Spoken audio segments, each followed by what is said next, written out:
बिस्मिल्लाहिर्रहमानिर्रहीम। एक आलीशान स्याह गाड़ी, नोटों की भारी गड्ढियाँ और एक मजबूर मासूम लड़की की सिसकियाँ। मेरे क्लिनिक की दहलीज पर लिखी जाने वाली ये वो कहानी थी जिसने मेरी बरसों पुरानी महरूमियों को एक पल में जगा दिया। पैसा बटोरने की हवस में जब मैंने इस मासूम की बेबसी का सौदा करना चाहा, तो इसके मुंह से निकले एक जुमले ने मेरे पैरों तले से ज़मीन निकाल दी और मुझे अपने ही माजी के इस हौलनाक अंधेरे के सामने ला खड़ा किया, जहां एक दरिंदे ने मेरा सब कुछ लूट लिया था।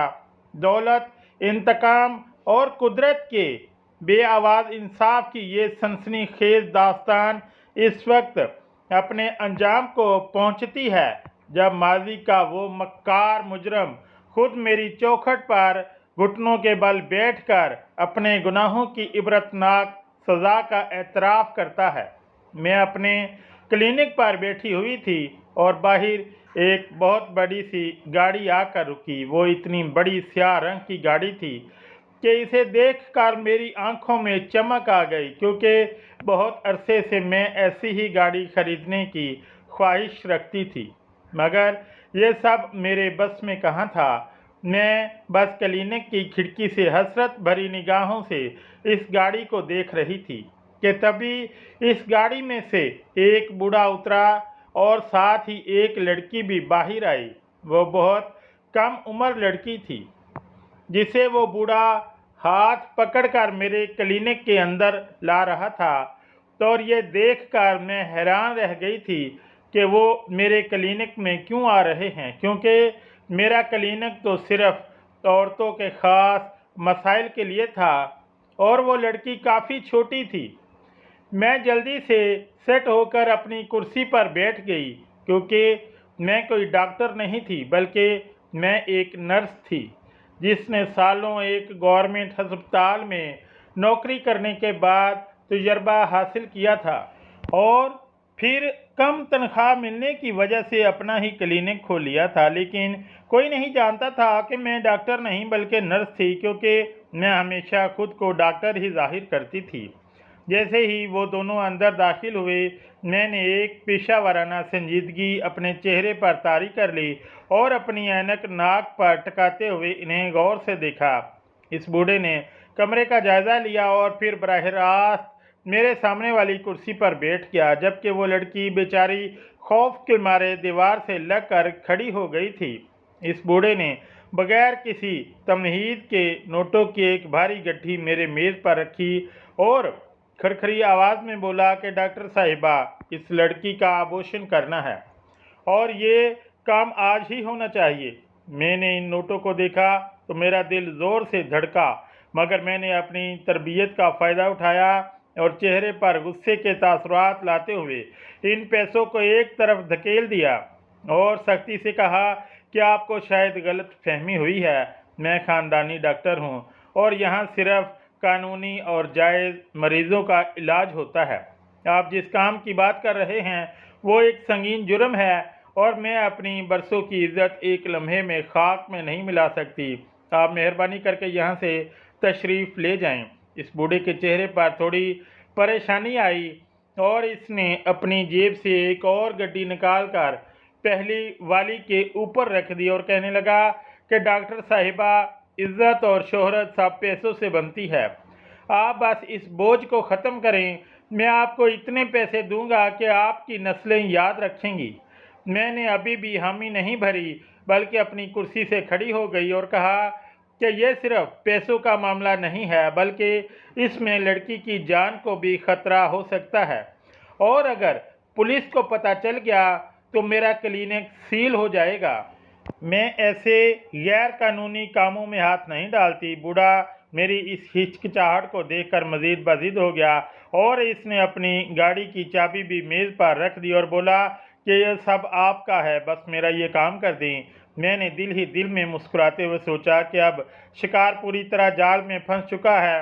मैंने गहरा सांस लिया और कहा कि ठीक है, मैं पहले लड़की का मुआयना करूंगी और देखूंगी कि सूरत हाल क्या है।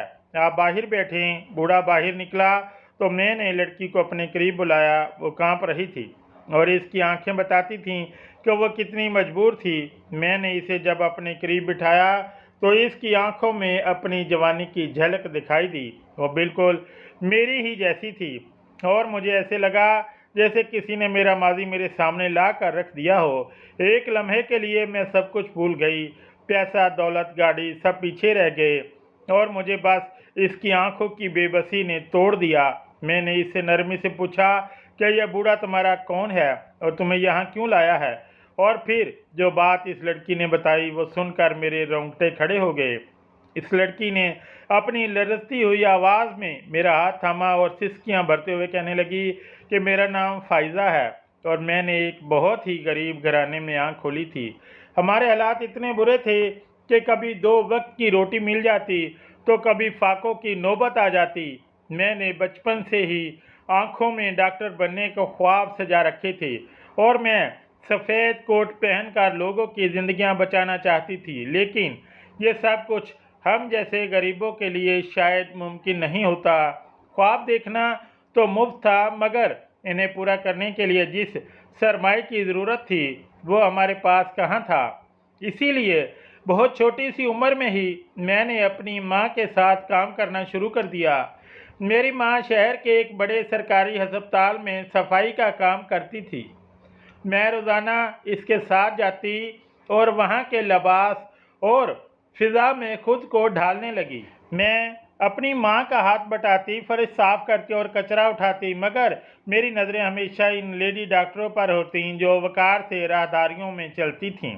मैं हसरत से इन्हें देखती और सोचती कि क्या कभी मैं भी इस मकाम तक पहुँच पाऊँगी। इसी अस्पताल की गंदगी साफ करते करते मैंने इंसानी रवैयों की वो गलादत भी देखी जिसने मुझे वक्त से पहले बड़ा कर दिया था।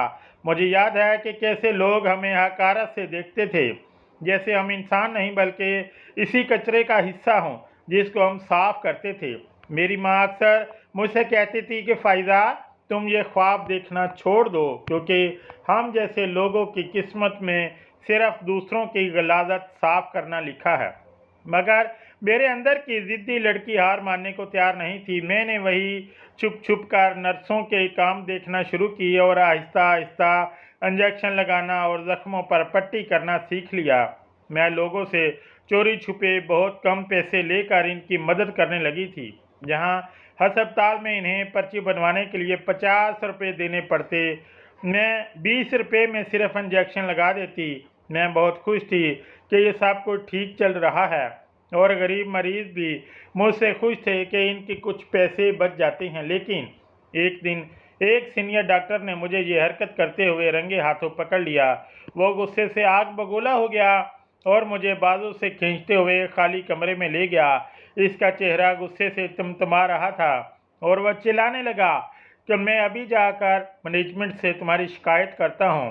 तुम एक खाकरोब की बेटी होकर डॉक्टर बनने की कोशिश कर रही हो।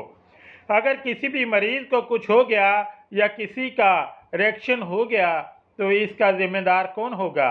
तुम्हें तो सीधा पुलिस के हवाले करना होगा ताकि तुम जैसे लोग अस्पताल के नज़्म ज़ब्त से ना खेल सकें। यह सुनना था कि मेरे खौफ से पाँव थर थर कांपने लगे और मुझे अपना मुस्तकबिल तारीक नज़र आने लगा। मुझे लगा कि आज मेरी माँ की नौकरी भी जाएगी और मैं जेल की सलाखों के पीछे होंगी। मैंने रोते हुए डॉक्टर के सामने हाथ जोड़े और इसके पाँव में गिर गई और गिड़गिड़ा कर कहा कि डॉक्टर साहिब, खुदा के लिए मुझे माफ़ कर दें। हम बहुत गरीब लोग हैं और अगर मेरी माँ की नौकरी छिन गई तो हम भूखे मर जाएंगे। मैं आइंदा कभी ऐसी गलती नहीं करूँगी। मैं बस गरीब का भला चाहती थी, मगर डॉक्टर का दिल नहीं पिघला तो मुझे धक्के देकर बाहर निकालने ही वाला था कि अचानक इसके लहजे में एक अजीब सी तब्दीली आ गई। इसने मुझे गौर से देखा और फिर दरवाज़ा अंदर से बंद कर दिया। इसकी आंखों में अब गुस्से की जगह एक हवस भरी थी जो मुझे अंदर तक खौफजदा कर रही थी। और वो कहने लगा कि अगर तुम चाहती हो कि मैं ये बात किसी को ना बताऊं और तुम्हें यहाँ काम करने दूं तो तुम्हें मेरी एक शर्त माननी होगी। डॉक्टर का गुस्सा और इसका वो खौफनाक लहजा मेरे वजूद को अंदर तक झंझोड़ रहा था। मैं साकत खड़ी थी और माथे पर पसीना चमक रहा था। इसने मेरी कलाई इतनी ज़ोर से पकड़ी हुई थी कि मुझे अपनी हड्डियों के टूटने का एहसास हो रहा था। वो बार बार मुझे पुलिस और जेल की धमकियां दे रहा था और कह रहा था कि तुम जैसी 2 टके की छोकरी की ये हिम्मत, क्या तुम मेरे अस्पताल में बैठकर अपनी दुकान चमकाओगी? मैं तुम्हारी माँ को भी यहाँ से धक्के देकर निकलवा दूंगा और तुम दोनों सड़क पर भीख मांगोगी। मैं इसके पाँव में गिर पड़ी और गिड़गिड़ाकर इससे माफ़ी मांगने लगी। मेरे आंसू इसके जूतियों पर गिर रहे थे, मगर इसके दिल में रहम का नामो निशान तक नहीं था। वो जितना मुझे धमकाता, मेरा खौफ इतना ही बढ़ता जा रहा था। मुझे अपनी माँ का वो चेहरा याद आ रहा था जो सारा दिन अस्पताल की राहदारियों में झाड़ू लगाते हुए थक जाती थी। अगर इसकी नौकरी चली जाती तो हमारा कोई सहारा नहीं था।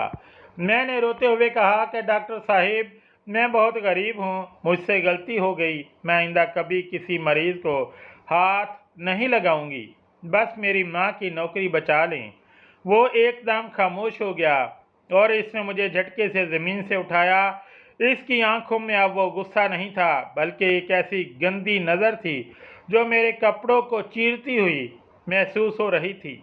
इसने मेरे चेहरे के करीब आकर सरगोशी की कि फ़ायदा, तुम हो तो बहुत खूबसूरत और इतनी सी उम्र में इतनी हिम्मत रखती हो कि अगर तुम चाहो तो ये सब कुछ ख़त्म हो सकता है, बल्कि मैं तुम्हें इस अस्पताल में वो मकाम दिलवा सकता हूँ जिसका तुमने सिर्फ ख्वाब देखा है।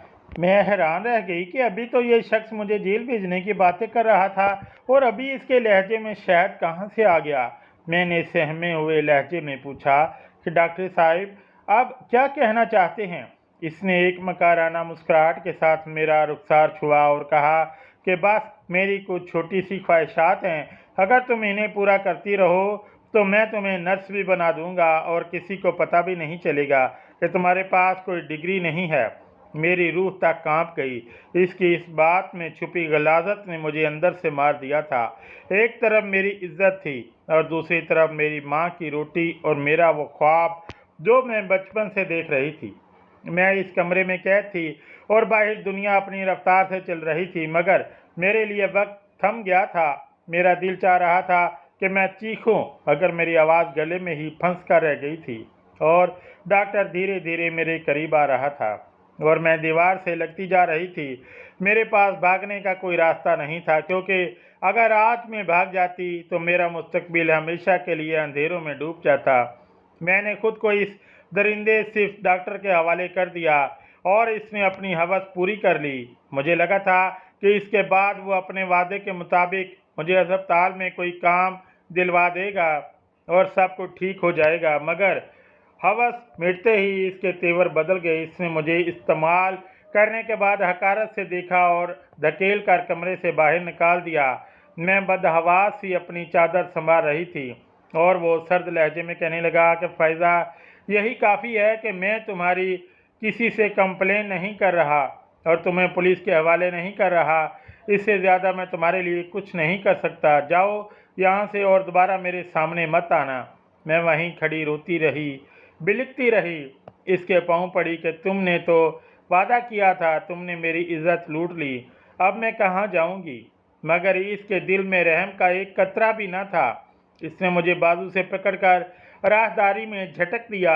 मैं किसी न किसी तरह अम्मा से नज़रें बचाकर अस्पताल से निकली और गिरती पड़ती घर आ गई। घर आकर मैंने खुद को कमरे में बंद कर लिया और घंटों रोती रही। मेरा जी चाहा कि मैं खुदकुशी कर लूं, मगर अम्मा का चेहरा मेरी आंखों के सामने आ जाता। मैंने ये भयानक राज अपने सीने में दफन कर लिया और सबसे छुपा लिया। मैंने अम्मा के साथ अस्पताल जाना भी बंद कर दिया। अम्मा पूछती रहती कि फ़ायज़ा, तुम अस्पताल क्यों नहीं चलती? तो मैं सर दर्द या बुखार का बहाना बना देती। मुझे इस इमारत से और इस सफ़ेद कोट से अब नफ़रत होने लगी थी। लेकिन किस्मत का खेल अभी ख़त्म नहीं हुआ था। चंद दिन गुजरे तो मेरी तबीयत खराब रहने लगी। मुझे चक्कर आते और जी मतलाता था। मैंने डरते डरते जब खुद मुआयना किया तो मेरे पैरों तले से ज़मीन निकल गई, क्योंकि मैं उम्मीद से हो गई थी। वो गुनाह जो मुझ पर ज़बरदस्ती मुसल्लत किया गया था वो मेरे वजूद के अंदर पलने लगा था। मैं साकत रह गई कि अब मैं अम्मा को क्या जवाब दूंगी और इस मुआशरे का सामना कैसे करूंगी। जिस डॉक्टर ने मेरा सब कुछ लूटा था वो तो मज़े से अपनी ज़िंदगी गुजार रहा था और मैं इस अंधेरी खाई में गिर चुकी थी जहाँ से वापसी का कोई रास्ता नहीं था। मैं रोज़ाना आईने के सामने खड़ी होकर अपने पेट को देखती और हज़ारों कतार रोती कि इस मासूम जान का क्या कसूर है और मेरा क्या कसूर था कि मैं सिर्फ गरीब थी और एक ख्वाब देखा था। अब मेरे पास दो ही रास्ते थे, या तो मैं ये सब बर्दाश्त करके रुस्वा हो जाऊं या फिर खुद वो काम करूं जो इस बोझ को खामोशी से ख़त्म कर दे। मैंने फैसला कर लिया था कि इस डॉक्टर को इतने सुकून से तो बैठने नहीं दूंगी, लेकिन इससे पहले कि मैं कुछ करती मेरी माँ को मेरी हालत देखकर अंदाज़ा हो गया। वो मुझसे पूछने लगी कि मैंने ये गुनाह किसके साथ मिलकर किया है। और जब मैंने रोते हुए ये सारी बात बताई तो अम्मा ने सर पकड़ लिया और कहने लगी कि वो डॉक्टर तो बहुत ही ख़राब है। इसने पहले भी कई मरीज़ों की ज़िंदगी ख़राब की है, लेकिन किसी ने इसके ख़िलाफ़ कभी आवाज़ नहीं उठाई क्योंकि वो सबको डरा धमका कर चुप करवा देता है। तो तू भी इसके झांसे में आ गई। मैंने अम्मा से कहा कि मैं इस बात पर खामोश नहीं बैठूंगी और फिर मैंने अगले दिन अस्पताल जाकर खूब हंगामा किया। मैं सीधा इस डॉक्टर के कैबिन में घुस गई और सबके सामने इसका गिरेबान पकड़ लिया। मैंने चीख चीख कर सबको बताना शुरू किया कि ये सफ़ेद कोट के पीछे एक दरिंदा छुपा हुआ है जिसने गरीब की इज्जत के साथ खेला। अस्पताल की राहदारियों में लोग जमा हो गए। नर्सें और वार्ड बॉय हैरत से मुझे देख रहे थे। वो डॉक्टर पहले तो बौखला गया, मगर फिर इसने अपनी पुरानी चाल चली और सिक्योरिटी गार्ड्स को बुलाकर बाहर फेंकवाने का हुक्म दिया। वो हंसता हुआ कहने लगा कि ये लड़की पागल है और इसकी माँ यहाँ सफाई करती है। ये लोग मुझसे पैसे बटोरने के लिए ये ड्रामा कर रहे हैं। इसकी ये बात सुनकर मेरा खून खौल उठा। मैंने इसे बद्दुआएं दी और कहा कि तू जो बीज बोया है वो एक दिन तेरी अपनी बर्बादी का सबब बनेगा।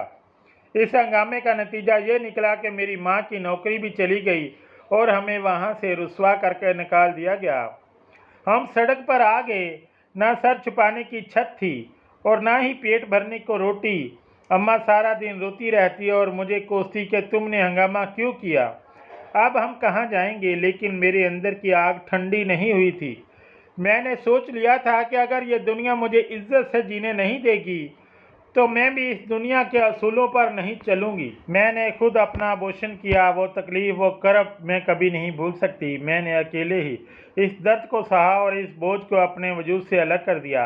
इसी दिन मैंने अहद किया कि अब मैं नर्स बनकर नहीं बल्कि डॉक्टर बनकर सामने आऊँगी, चाहे वो झूठ ही क्यों ना हो। मैंने शहर के दूसरे कोने में एक छोटा सा कमरा किराए पर लिया और वहाँ अपना क्लिनिक खोल लिया। मैंने अपनी माँ को भी वहीं रख लिया और ख़ुद को एक तजर्बाकार लेडी डॉक्टर के तौर पर मुतारिफ़ करवाया, क्योंकि मैंने अस्पताल में काम करके इतना कुछ सीख लिया था कि मैं आम बीमारियों और ख़ास तौर पर इन मामलात को डील कर सकती थी जो लड़कियां छुप कर करवाना चाहती थी। मेरा काम चल निकला। मैंने अपनी मेहनत और इस छोटे सहारे के दम पर अपना ज़ाती घर खरीदा। अपनी छोटी बहन को बेहतरीन स्कूल और कॉलेज में तालीम दिलवानी शुरू की ताकि जो ख्वाब मैं पूरा ना कर सकी वो मेरी बहन पूरा करे। लेकिन इस बीच मेरी माँ का इंतकाल हो गया, जो मेरे लिए एक बहुत बड़ा सदमा था। मैं खुद को दुनिया में बिल्कुल तन्हा महसूस करने लगी थी। मेरे लिए कई लोगों ने शादी के रिश्ते भी भेजे, मगर मादी के ज़ख्मों ने मुझे इस तरह चीरा था कि मैं किसी मर्द पर एतबार करने या शादी के बारे में सोचने के लिए भी तैयार नहीं थी। मेरे जहन में बस वही अस्पताल का कमरा और वो दरिंदा सिर्फ डॉक्टर घूमता रहता था जिसने मेरी ज़िंदगी बर्बाद की थी। मैंने अपनी तमाम तर तवज्जो अपनी छोटी बहन पर मरकूज़ कर दी, इसकी तालीम मुकम्मल करवाई और इसे एक अच्छे घराने में इज़्ज़त के साथ रुखसत कर दिया। और फिर मैं अपने इस बड़े से घर और क्लिनिक में बिल्कुल तन्हा रह गई। मैंने अपने क्लिनिक में काम में मदद के लिए एक कम उम्र लड़की रखी थी जो सफाई सुथराई और मरीज़ों को संभालने में मेरी मदद करती थी। वो भी एक गरीब घराने से ताल्लुक़ रखती थी, इसलिए मैं इसे अच्छे खासे पैसे दे दिया करती थी ताकि इसे वो सब न झेलना पड़े जो मैंने झेला था। इत्तेफाक से पिछले कुछ दिनों से वो छुट्टियों पर अपने गांव गई हुई थी और मैं क्लिनिक में बिल्कुल तन्हाई थी जब वो बड़ी स्याह गाड़ी मेरे क्लिनिक के बाहर आकर रुकी थी। इस गाड़ी की चमक और इस बूढ़े की जेब से निकलती नोटों की गठियां देखकर मेरे अंदर की वो लालची औरत जाग उठी थी जो बरसों की महरूमियों के बाद अब सिर्फ पैसा बटोरना चाहती थी। मैंने इस कम उम्र लड़की को हालत देखकर हमदर्दी की बजाय इसे लूटने का सोच लिया था और मैंने तहैया कर लिया था कि इस बूढ़े से इतनी रकम लूँगी कि अब मेरी अगली ज़िंदगी शाहाना गुजरेगी। मगर जैसे इस लड़की ने अपना मुंह खोला और वो ललचता हुआ जुमला बोला तो मेरी सारी मनसूबाबंदी धरी की धरी रह गई। इसने मेरी तरफ देखकर कहा कि डॉक्टर साहिबा, यह बूढ़ा मेरा मालिक है। मैं इसके एक बहुत बड़े और आलीशान बंगले पर नौकरी करती हूँ। मैं बहुत गरीब हूँ और मेरा इस दुनिया में अपनी बीमार माँ के सिवा कोई नहीं है। मेरी माँ पिछले कई महीनों से बिस्तर पर पड़ी है, ज़िंदगी और मौत की जंग लड़ रही है। इनके इलाज के लिए मुझे बहुत ज़्यादा पैसों की ज़रूरत थी।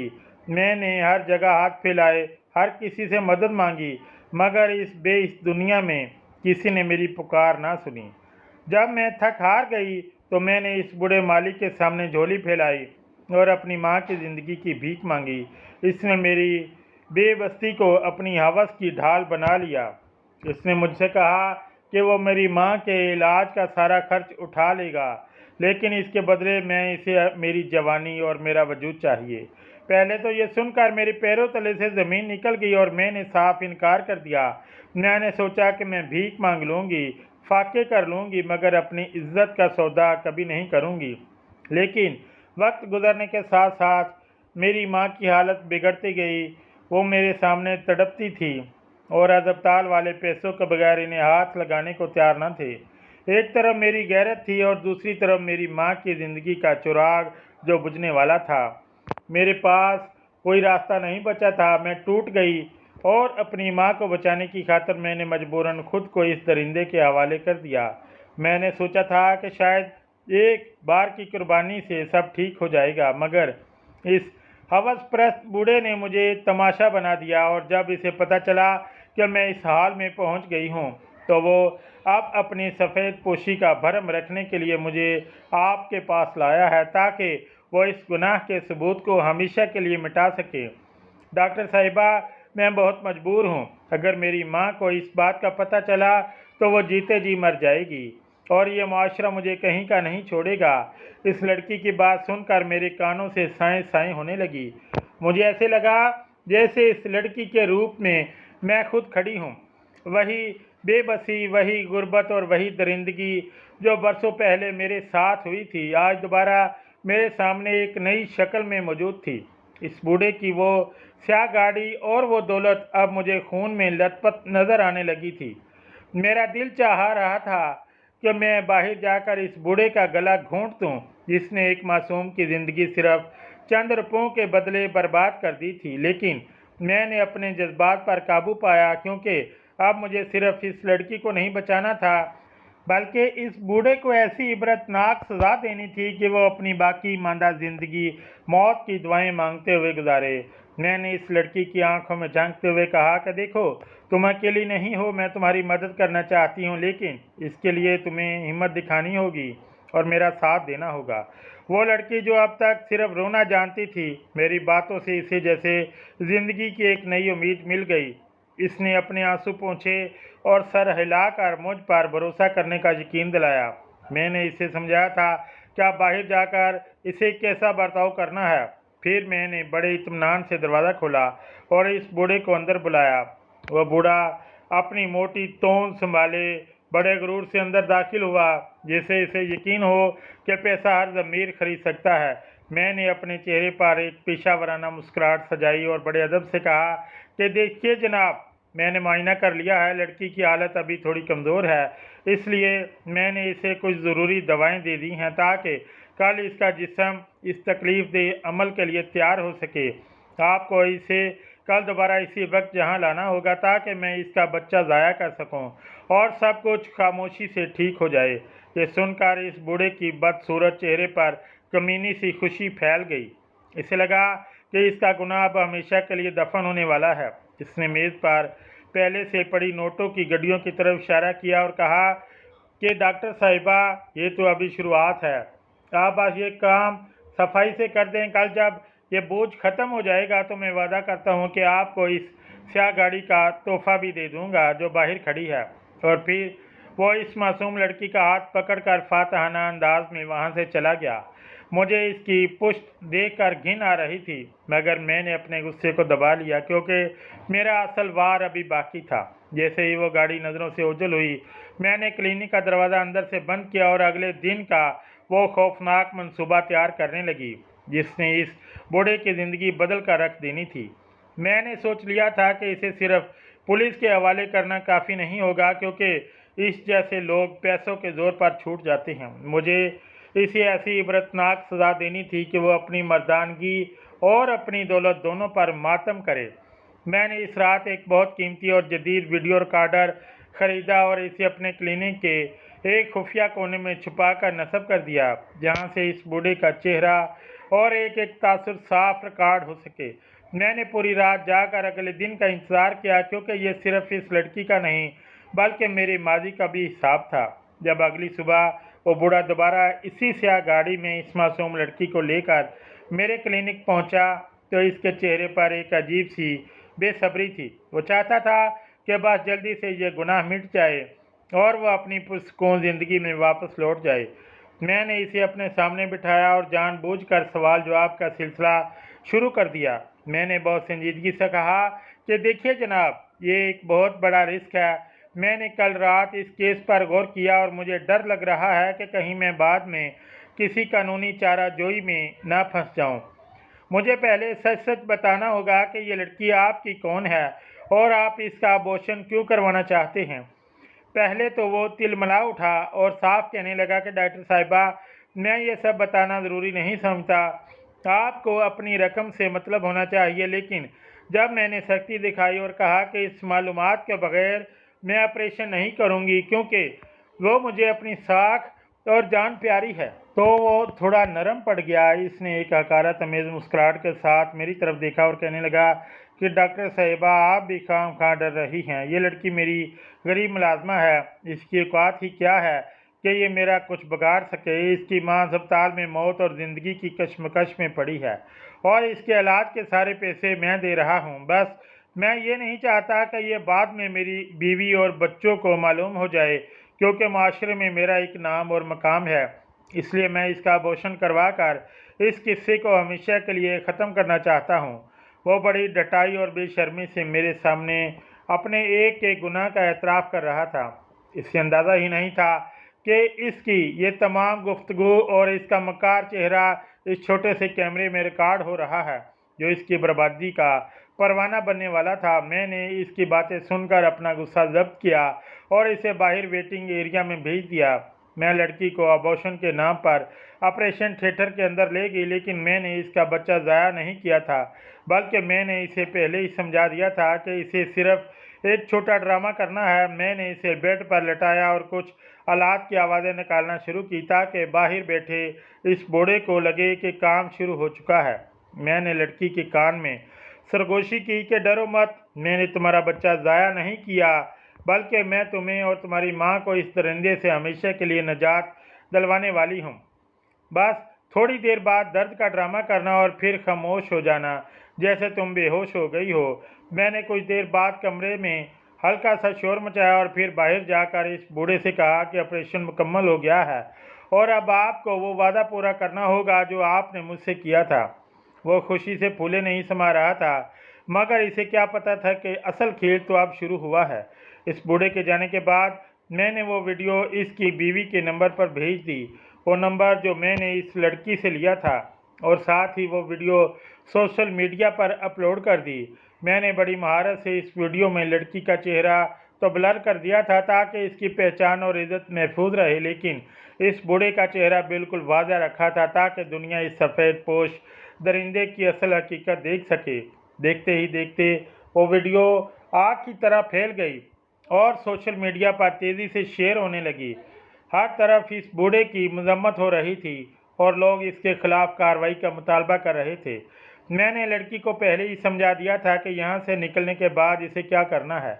मैंने इसे एक नया फ़ोन और सिम दे दी थी और अपना नंबर इसमें महफूज कर दिया था ताकि वो मुझसे राब्ते में रहे। वो अपनी बीमार माँ को लेकर शहर के एक दूर दराज इलाके में रूपोश हो गई थी, जहां इस बूढ़े का पहुंचना नामुमकिन था। कुछ दिन गुजरे तो इसने मुझे फ़ोन किया और अपनी खैरियत की इतला दी। वो बहुत डरी हुई थी, लेकिन इसे मुझ पर भरोसा था। मैंने इसे तनहा नहीं छोड़ा था, बल्कि इसे अपने पास बुलवा लिया और इसे अपने ही घर के हिस्से में पनाह दी। मैंने इसकी माँ के इलाज का सारा जिम्मा खुद उठा लिया, क्योंकि अब मेरे पास इस बूढ़े से ली हुई वो रकम थी जो इसने गुनाह मिटाने के लिए दी थी, मगर मैंने इसे एक नेकी के काम में लगा दिया। दूसरी तरफ इस बूढ़े की ज़िंदगी जहन्नम बन चुकी थी। इसकी बीवी ने वो वीडियो देखते ही इसे घर से निकाल दिया और इसके बच्चों ने इससे हर किस्म का रिश्ता ख़त्म कर दिया। मुआशरे में इसके जो इज़्ज़त थी वो खाक में मिल गई और पुलिस ने इस वायरल वीडियो की बुनियाद पर इसके खिलाफ तहकीक शुरू की। वो शख्स जो कल तक अपनी दौलत और ताकत के नशे में चूर था, अब अदालतों के चक्कर काट रहा था और झुकता फिर रहा था। वो लड़की मेरे सामने मेरे घर में महफूज थी। इसे देखकर मुझे लगता था जैसे मैंने अपने माजी का वो कर्ज उतार दिया हो जो बरसों से मेरे सीने पर बोझ बना हुआ था।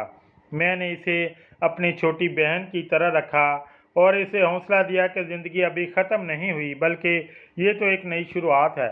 मैंने तहैया कर लिया था कि अब मेरा ये क्लिनिक सिर्फ पैसा कमाने की जगह नहीं, बल्कि इस जैसी मजबूर लड़कियों की पनाहगाह बनेगा, जहां इनका सौदा नहीं बल्कि इनकी ज़िंदगियों की हिफाजत की जाएगी। हर एक दिन मैं इसकी माँ के इलाज के लिए इसके साथ आ रही थी। सरकारी अस्पताल गई, जहाँ कभी मैं फर्श साफ किया करती थी, वहाँ की राहदारियों में चलते हुए पुरानी यादें मेरे सीने में निस्तर की तरह चुभ रही थी कि अचानक मेरी नज़र इसी डॉक्टर पर पड़ी जो मेरी ज़िंदगी तबाह करने की वजह बना था। इसे देखते ही मेरे अंदर नफरत की चिंगारियां भर गईं और मेरा हाथ लाशौरी तौर पर मुट्ठियां बन गया। इससे पहले कि मैं इसके पास जाकर अपनी बरसों की तड़प और गुस्सा निकालती, इसने मुझे देख लिया था। वो जो कभी गुरूर और तकब्बर का बुत बना रहता था, अब झुका हुआ और शिकस्ता हाल लग रहा था। वो खुद ही लड़खड़ाते कदमों के साथ मेरे पास आया और अचानक मेरे सामने हाथ जोड़कर ज़ारो कतार रोने लगा। तो मुझसे माफ़ी मांगने लगा। मैं हक्का बक्का रह गई और हैरत से इसे देखने लगी कि ये वही शख्स है जिसने कभी मुझे धक्के देकर बाहर निकलवाया था। फिर इसने सिसकियां भरते हुए बताया कि वो अपने गुनाहों पर बहुत शर्मसार है। इसने तस्लीम किया कि इसने इक़्तिदार और हवस के नशे में मुझ जैसी बहुत सी बेबस लड़कियों की ज़िंदगी बर्बाद की है, लेकिन मकाफ़ात अमल ने इसे ऐसी सज़ा दी कि वो कहीं का ना रहा। इसने रोते हुए बताया कि किस्मत ने ऐसा भयानक खेल खेला कि इसकी अपनी इकलौती बेटी की ज़िंदगी बर्बाद हो गई। इसकी बेटी किसी लड़के की मोहब्बत के जाल में फंस गई थी और इसने अपना सब कुछ लौटा दिया। जब वो लड़का इसे छोड़कर चला गया तो वो इस रसवाई और गम को बर्दाश्त ना कर सकी और इसने अपनी जान ले ली। वो डॉक्टर मेरे सामने ज़मीन पर बैठकर बयान कर रहा था और कह रहा था कि रमेशा, मुझे मेरे किए की सज़ा मिल गई। मेरी बेटी की मौत ने मुझे जीते जी मार दिया। खुदा के लिए मुझे माफ़ कर दो, वरना मैं कब्र में भी सुकून नहीं पा सकूँगा। मैं साकत खड़ी इसे देख रही थी। मेरा दिल चाह रहा था कि मैं इस पर चिल्लाऊँ, इसे कहूँ कि यह तुम्हारे अपने हाथों की बोई हुई फसल है जो आज तुम काट रहे हो, मगर मेरी ज़ुबान जैसे तालू से चिपक गई थी। मैंने अपने साथी लड़की का हाथ पकड़ा और इसे वहाँ से ले गई और मुड़ गई।